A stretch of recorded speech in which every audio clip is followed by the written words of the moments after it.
YouTube channel. आज हम आपको बहुपद के बारे में बताने वाले हैं। बहुपद होता क्या है?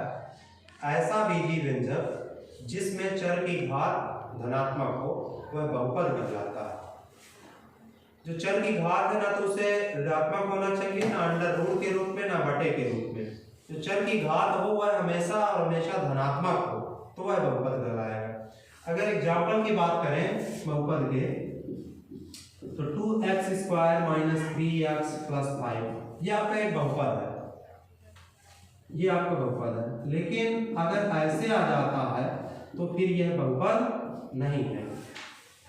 और अगर एग्जांपल देखें तो under root 2x square minus 3x plus 5 ये भी बहुपद है। ये क्योंकि ये तो अचर है, चर की घात ऋणात्मक नहीं होना चाहिए, ना अंडर रूट के रूप में होना चाहिए, ये भी आपका बहुपद है।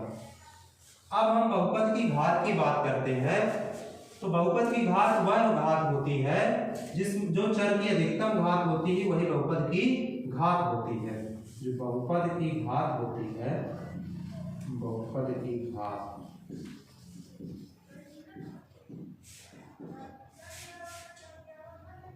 दिए हुए बहुपद में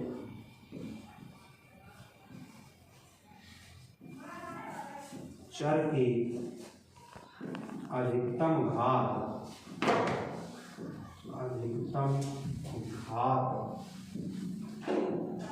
बहुपद की घात कहलाती है।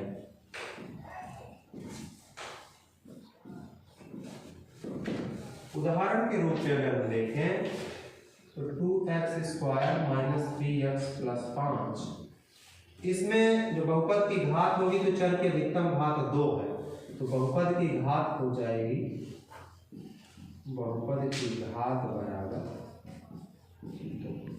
इस तरह से आप बहुपद की घात बता सकते हो। बहुपद की घात से संबंधित प्रश्न आपके ऑब्जेक्टिव टाइप में भी पूछ लेता है। ऐसा आपको बहुपद दे देगा कोई बीजीय व्यंजक, उसमें से पूछेगा कि इस दिए हुए बहुपद में बहुपद की घात क्या है, तो आप देखोगे कि चर की जो अधिकतम घात होगी वही बहुपद की घात हो जाएगी। अब आपके ही बहुपद के चैप्टर में पूछता है कि किस प्रकार का बहुपद है। तो बहुपद के जो प्रकार होते हैं, बहुपद के प्रकार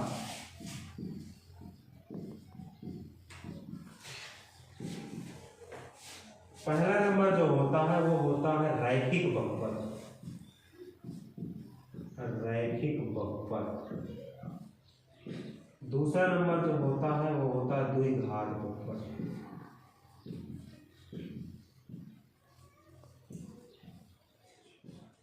और जो तीसरा नंबर होता है वो होता है त्रिघात बहुपद, त्रिघात बहुपद।